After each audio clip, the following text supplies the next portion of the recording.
Margaret Thompson had been a hospice nurse for 23 years, and she thought she'd heard every possible last request from dying patients. But what 91-year-old William Hartford whispered to her on that gray October morning would haunt her for the rest of her life. Have you ever worked in a place where people come to die? It changes you. Margaret had learned to find peace in helping families say goodbye, in making final moments as comfortable as possible.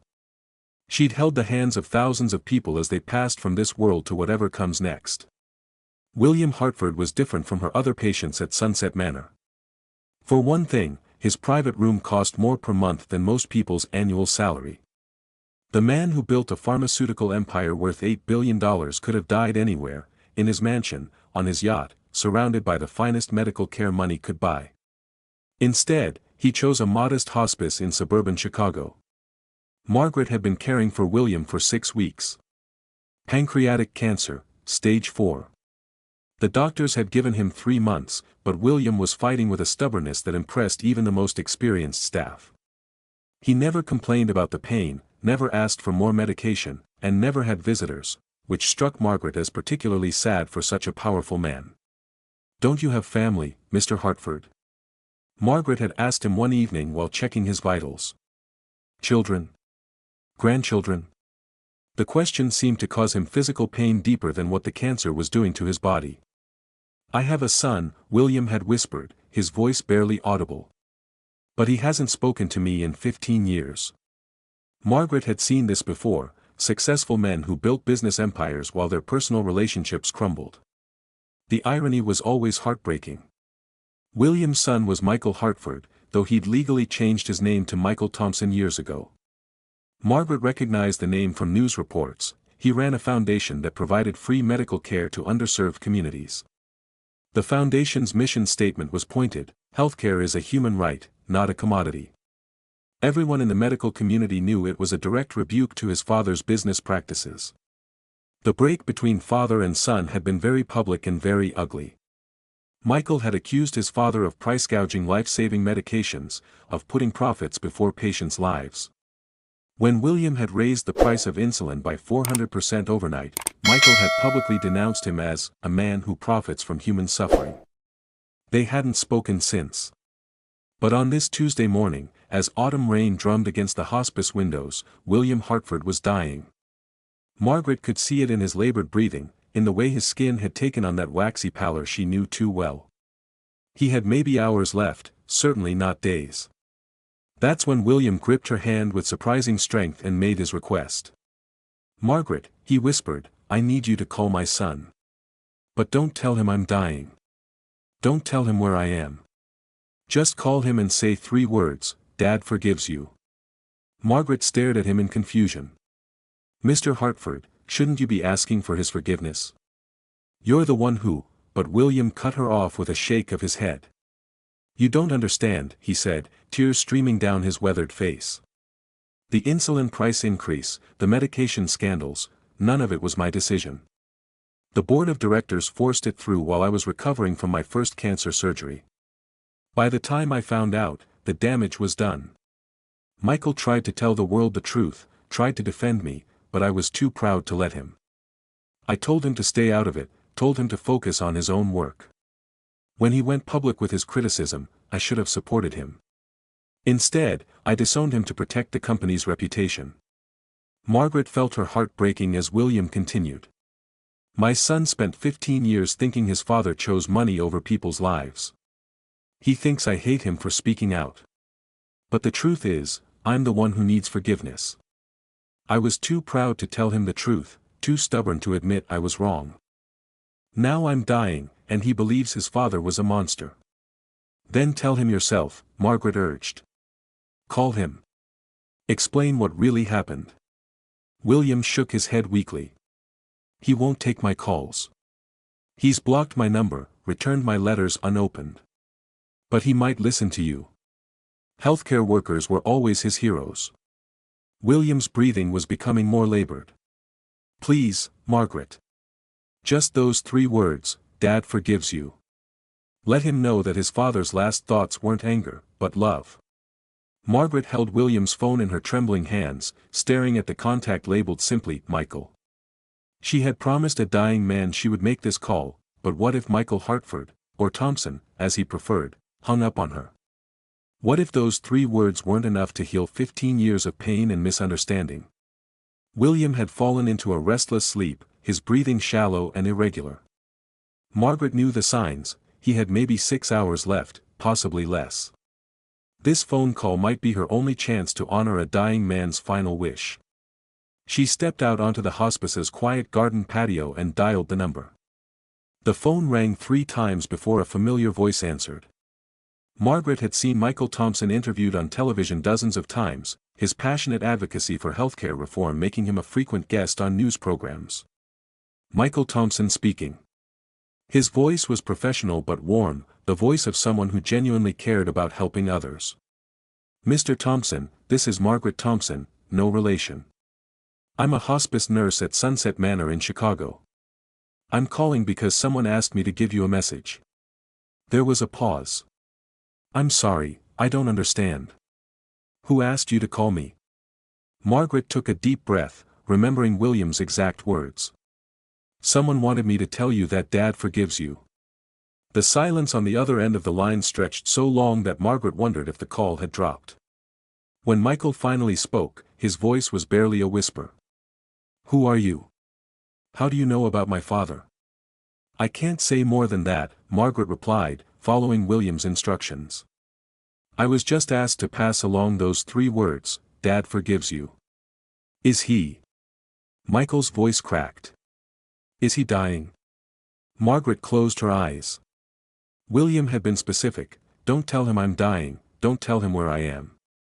I can't give you any other information. I was just asked to deliver a message."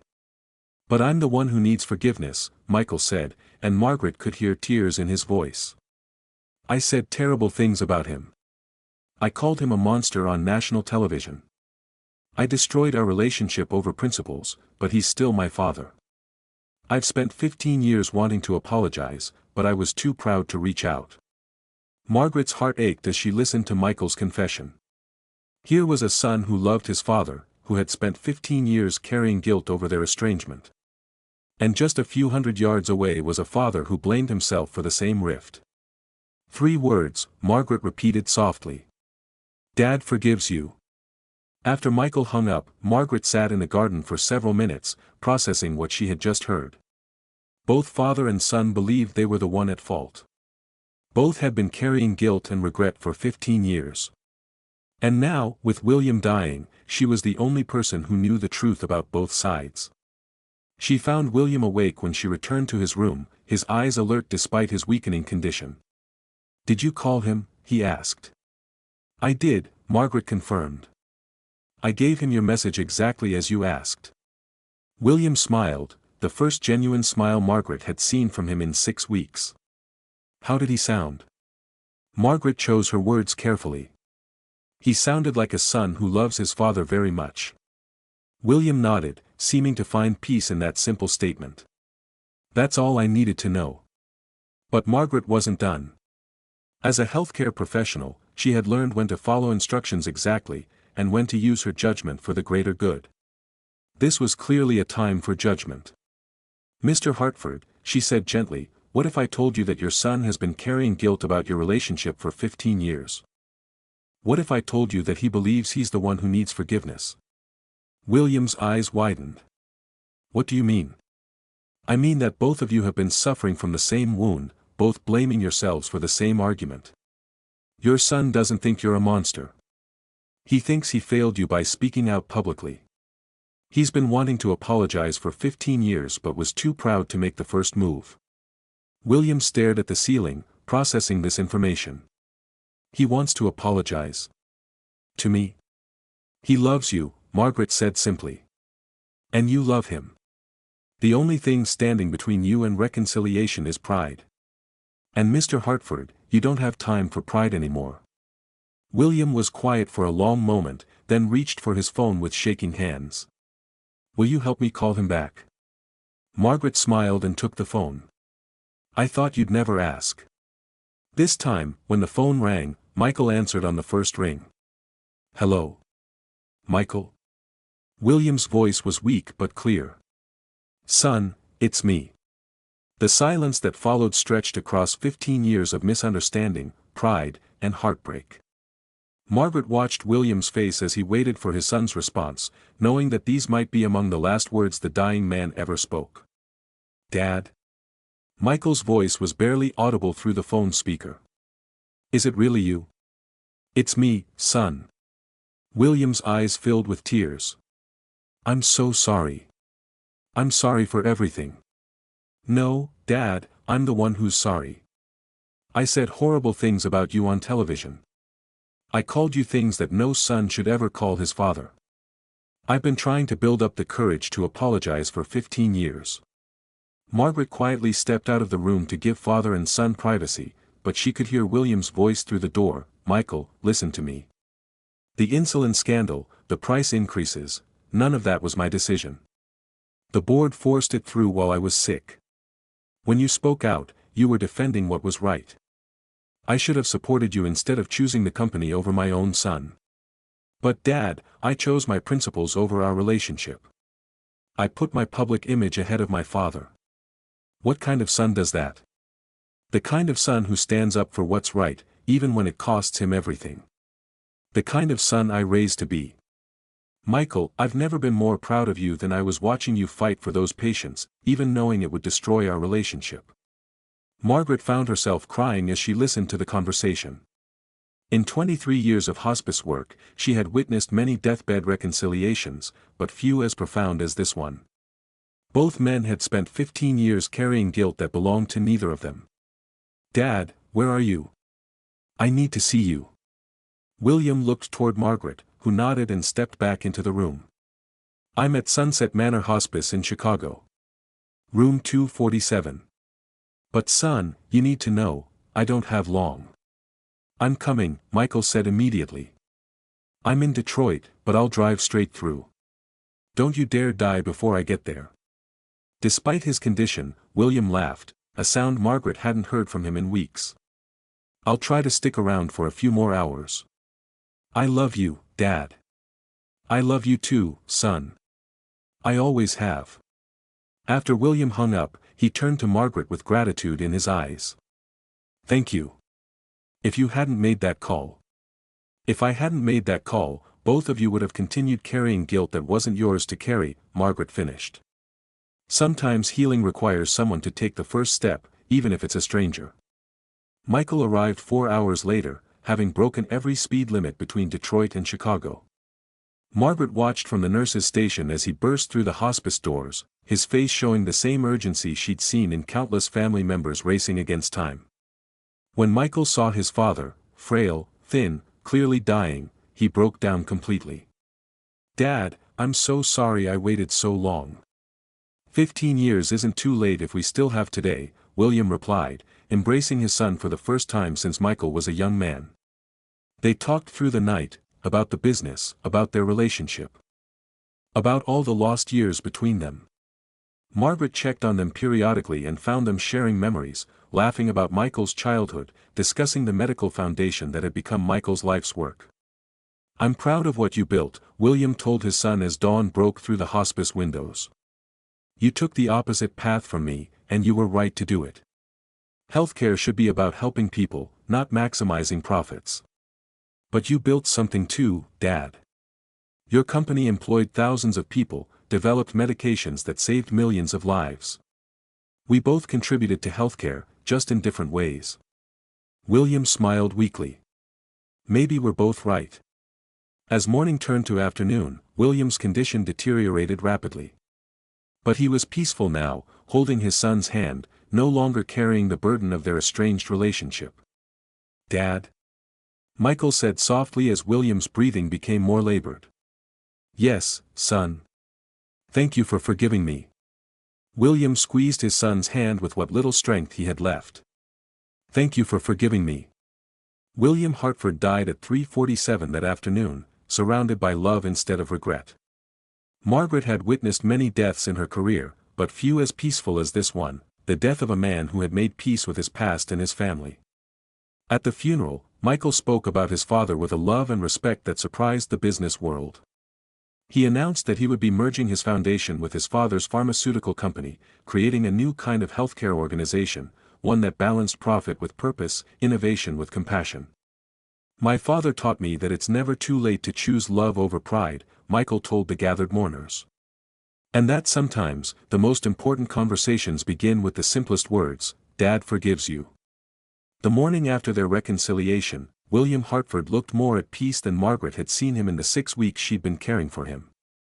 Michael had fallen asleep in the chair beside his father's bed, his hand still holding his father's, and both men seemed to have found the rest that had eluded them for 15 years.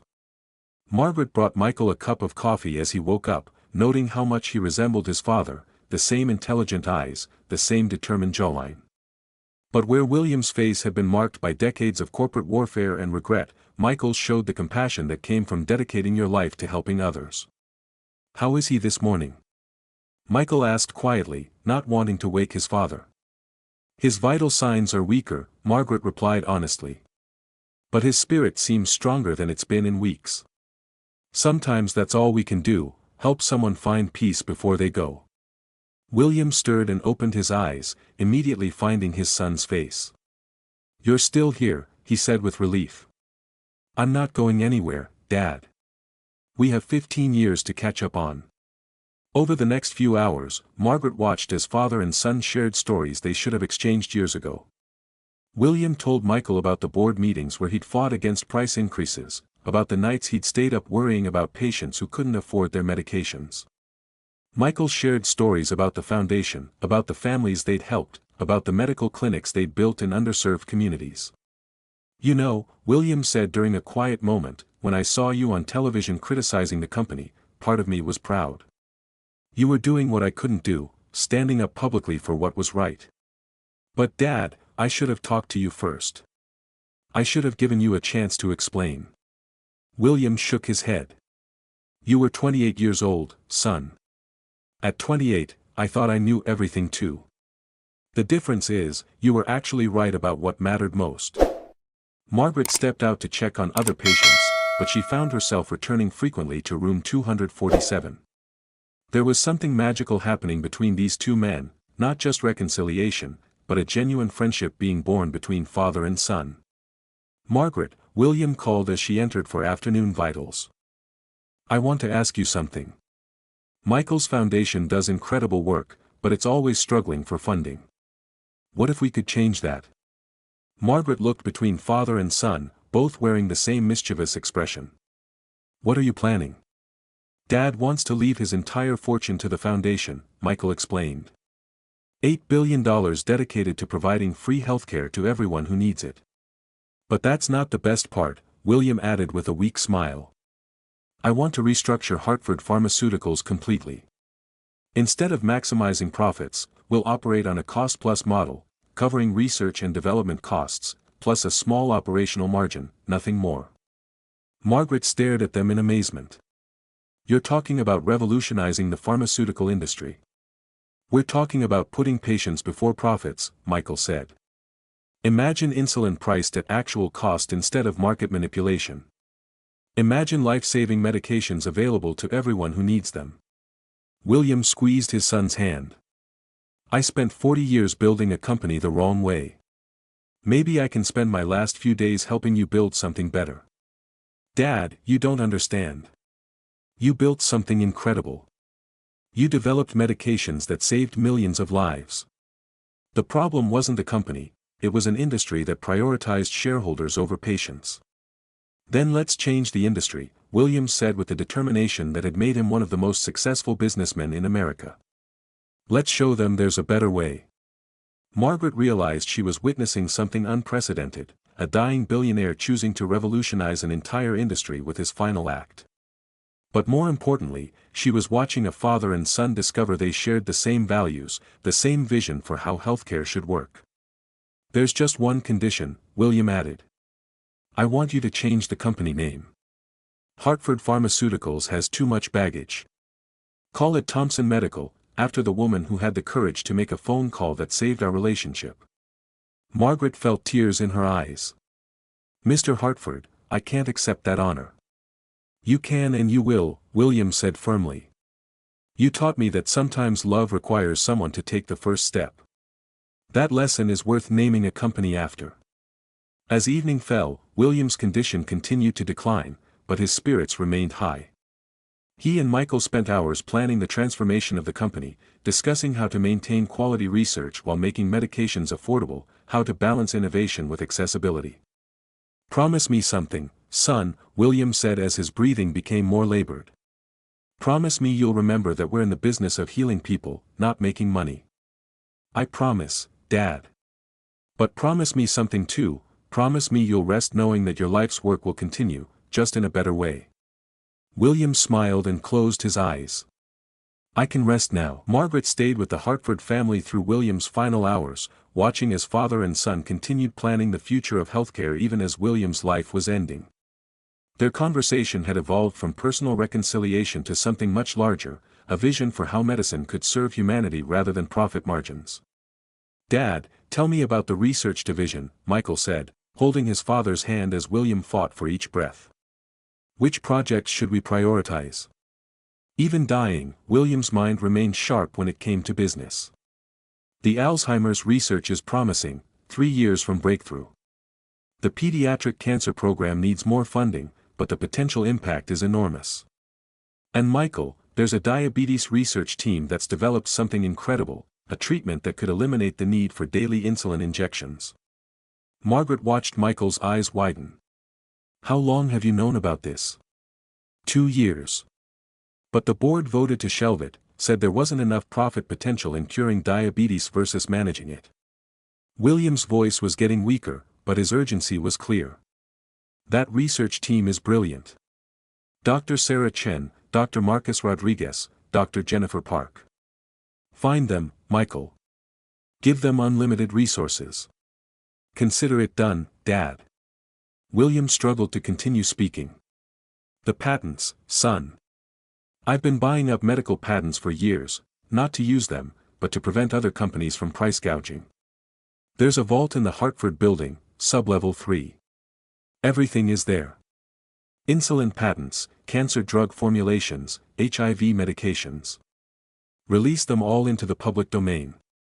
Margaret had never heard of anything like this. "You've been secretly collecting patents?" "For 15 years, William confirmed. Every time I saw a company preparing to jack up prices on life-saving drugs, I bought the patents first. I told myself I was protecting patients, but I was too proud to make it public." "Michael, you can fix that now." Michael was crying openly. "Dad, you've been a hero all along, and nobody knew. Heroes don't need recognition, son. They just need to do what's right." As dawn approached, William's breathing became increasingly shallow. Margaret had seen this transition many times, the body beginning to shut down while the spirit prepared to depart. But William wasn't finished with his final instructions. "Margaret," he whispered, "call David Chen from the Washington Herald. Tell him I have one last story for him, the biggest pharmaceutical story of his career. Mr. Hartford, you should rest. I'll rest when I know this will continue after I'm gone. Michael, that reporter helped expose government corruption. Now he can help expose industry corruption.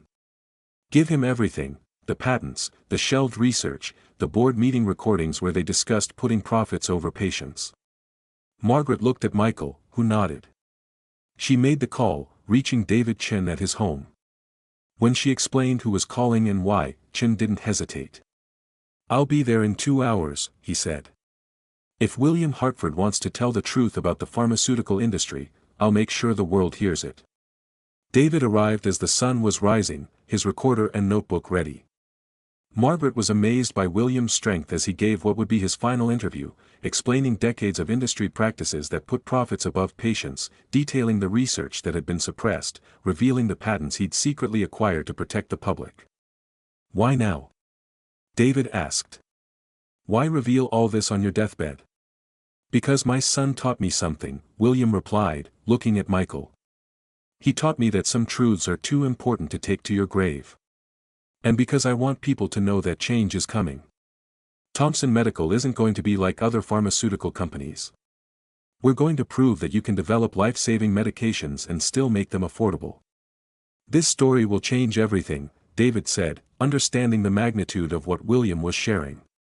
That's the idea, Michael added.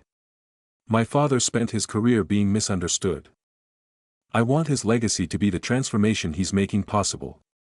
After David left to write his story, William seemed to find a final burst of energy. Michael, there's one more thing. In my desk at home, there's a letter I wrote to you on your 18th birthday. I never sent it because I was too proud to admit I was wrong about something we'd argued about. Read it.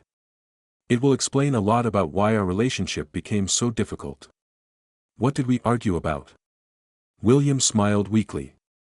You said healthcare was a human right, not a commodity. I said you were being naive, that business realities required profit motives. You were 18 years old, and you understood something it took me 60 years to learn. Margaret watched as Michael processed this revelation, that even as a teenager, he had been right about the fundamental purpose of medicine. Dad, you weren't wrong to build the company. You were just building it in the system that existed. Now we can build something better. William's eyes found Margaret's. Thank you for making that phone call. Thank you for teaching us both that love is stronger than pride. Mr. Hartford, it was an honor to care for you. The honor was mine. William closed his eyes and squeezed his son's hand one final time. Take care of each other. Take care of the world. William Hartford died peacefully at 11:43 a.m., surrounded by love instead of regret, having transformed his legacy from pharmaceutical profiteer to healthcare revolutionary with his final acts. 3 days after William Hartford's death, David Chen's exposé hit newsstands and websites across the world. The headline read, Dying Billionaire Reveals Pharmaceutical Industry's Biggest Secrets, Son Inherits $8 billion Fortune, Promises Healthcare Revolution. Margaret read the article during her break at the hospice, amazed at how completely it captured William's final confession. The story detailed decades of suppressed research, artificially inflated drug prices, and the secret patent collection that William had assembled to protect patients from price gouging. The public reaction was immediate and overwhelming. Within hours, Thomson Medical's stock price, Michael had already begun the company name change, soared as investors realized they were backing a pharmaceutical company with unlimited funding, decades of suppressed research, and a mission to make healthcare affordable. But the real impact came from an unexpected source, other pharmaceutical executives. Margaret was checking on patients when her phone rang. It was Michael, calling from his father's, now his, office in downtown Chicago. Margaret, you're not going to believe what's happening, Michael said, his voice filled with excitement. 3 major pharmaceutical CEOs have called me this morning. They want to discuss adopting our cost-plus pricing model for their essential medications. That's incredible, Michael. Your father would be so proud. It gets better. Dr. Sarah Chen, the researcher Dad mentioned who was working on the diabetes cure, she just called. Her entire team is ready to continue their work under Thomson Medical. They never stopped believing in the project, even after it was shelved. Margaret felt a warmth in her chest that she hadn't experienced since William's death. He's still changing the world, even after he's gone. The funeral service was held at Chicago's largest cathedral, but Michael had insisted on something his father would have appreciated. Instead of expensive floral arrangements, he asked mourners to make donations to medical research or healthcare charities. Instead of a traditional eulogy, he played a recording of his father's final interview, letting William's own words explain his transformation. Margaret attended the service and was surprised to find herself seated in the family section, next to Dr. Sarah Chen and her research team, next to David Chen the journalist, next to several of William's former colleagues who had broken down in tears upon learning the truth about his secret patent collection. He was saving those patents for 15 years, one former board member told Margaret after the service. Every time we voted to increase prices on essential medications, William would quietly buy the patents through shell companies. We thought he was building some kind of monopoly empire, but he was actually protecting patients from us. The most moving moment came when Michael shared his father's 18th birthday letter, which he'd found exactly where William had said it would be. The letter, written 33 years earlier, contained an apology for dismissing Michael's belief that healthcare should be a human right. My son, William had written, you are young, but you see more clearly than your old man. You understand that medicine exists to heal people, not to enrich shareholders. I pray that someday I'll have the courage to build the kind of company you envision, one that puts patients before profits. If I ever find that courage, it will be because you taught me what really matters." Margaret realized that William had been planning this transformation for decades, waiting for the right moment, the right partnership with his son, to revolutionize an entire industry. 6 months after William's death, Thompson Medical released its first medication under the new cost-plus pricing model, insulin priced at $12 per month instead of $400. The announcement made international headlines and prompted emergency meetings at pharmaceutical companies worldwide. Margaret received a letter from Michael on the anniversary of that first phone call she'd made to deliver his father's message. The letter contained a check for $100,000 and an invitation to join Thompson Medical's board of directors as their patient advocacy representative. "You taught us both that healing begins with human connection," Michael wrote. "Dad always said that the most important medicine is administered by caring hands and delivered with genuine compassion. We want you to help us remember that as we grow." Margaret accepted the position, leaving her role as a hospice nurse to help guide the transformation of an industry. Her first initiative was the creation of compassionate care centers, facilities where patients could receive not just affordable medications, but emotional support, counseling, and connection with others facing similar health challenges. But her proudest moment came a year later, when Dr. Sarah Chen's team announced their breakthrough, a one-time treatment that could eliminate type 1 diabetes entirely. The treatment would be available worldwide at cost, approximately $50 per patient. "This is what your father envisioned," Margaret told Michael as they watched Dr. Chen's press conference announcing the cure. "Medicine that heals rather than just manages symptoms." "He'd be amazed by what we've accomplished," Michael replied. "But I think he'd be most proud that we're still putting patients first." Margaret nodded, remembering William's final words, "Take care of each other. Take care of the world." One simple phone call, 3 words, "Dad forgives you," had not only healed a broken relationship but had transformed an entire industry.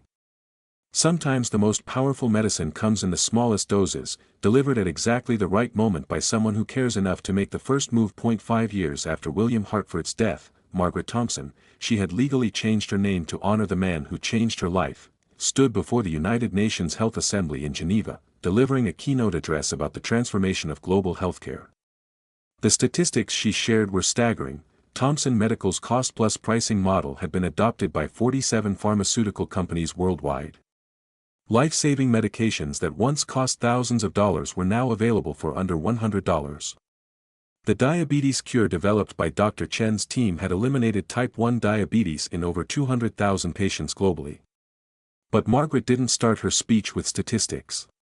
She started with a story. 5 years ago, I was a hospice nurse caring for a dying billionaire who asked me to make a phone call. He wanted me to tell his estranged son 3 simple words, "Dad forgives you."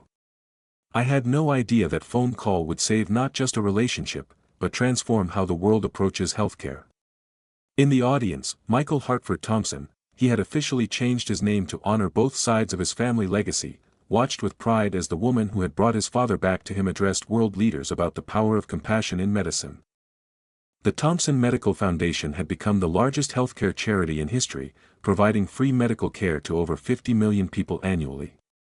The company's revolutionary approach, treating healthcare as a human right rather than a commodity, had inspired legislation in 12 countries requiring pharmaceutical companies to price essential medications at cost-plus rather than market rates. "The most important lesson I learned from William Hartford," Margaret continued, "is that healing isn't just about medications or medical procedures. It's about human connection. It's about someone caring enough to make a difficult phone call, to take the first step toward reconciliation, to choose love over pride." After her speech, Margaret was approached by Dr. Elena Rodriguez, the World Health Organization's Director General. "Ms. Thompson, I have a proposition. The WHO wants to create a global initiative based on the Thompson medical model. We want you to lead it." Margaret considered the offer carefully. Leading a global health initiative would mean traveling constantly, leaving behind the direct patient care that had always been her passion. But it would also mean expanding William's vision to every corner of the world. "What exactly are you proposing?" "Universal access to essential medications at cost, funded by a combination of government partnerships and private foundations. We're calling it the Hartford Protocol, in honor of your patient who started this transformation. Margaret felt tears in her eyes. William's name would be associated not with corporate greed, but with healthcare accessibility for all humanity. She accepted the position, and her first act as director of the Hartford Protocol was to establish compassionate care centers in 100 cities worldwide, facilities that combined affordable medical treatment with emotional support, counseling, and community connection. On the 5th anniversary of William's death, Margaret and Michael stood together at his grave in Chicago's Graceland Cemetery. The headstone read simply, William Hartford, 1934 to 2025. Beloved Father. Healer of nations. Do you think he knew? Margaret asked. Do you think he understood how far-reaching his final decisions would be? Michael placed flowers, simple daisies, William's favorite, on the grave. I think he hoped. I think that's why he spent so many years collecting those patents, why he funded research projects the board tried to cancel. He was preparing for this transformation long before he had the courage to make it happen. The call I made that day, those 3 words, they weren't really about forgiveness, were they? You had both already forgiven each other. You just needed someone to help you remember how to love each other again. Michael nodded. Sometimes we need a stranger to remind us of what we already know in our hearts. Margaret's phone buzzed with a text from Dr. Chen. Malaysia just announced they're adopting the Hartford Protocol. That's 47 countries now. 47 countries had transformed their pharmaceutical policies because of a phone call made by a hospice nurse to deliver a message from a dying father to his son. As they walked away from the cemetery, Margaret reflected on how a simple act of compassion had created ripples that reached across oceans and changed millions of lives. William Hartford had been right about one thing: heroes don't need recognition. They just need to do what's right. The Thompson Medical Foundation continued to grow, the Hartford Protocol continued to spread, and somewhere in Chicago, in a small hospice room that had once held a dying billionaire and his estranged son, new patients were being cared for by nurses who understood that sometimes the most powerful medicine comes in the form of 3 simple words, spoken with love. Dad forgives you had become more than a message between father and son. It had become a reminder that it's never too late to choose healing over hurting, connection over separation, love over pride. Margaret smiled as she and Michael parted ways, he to continue transforming the pharmaceutical industry, she to expand healthcare access globally. Both carrying forward the legacy of a man who had learned, in his final days, that the greatest fortune isn't money, but the love and forgiveness we share with others. Sometimes the most important conversations really do begin with the simplest words.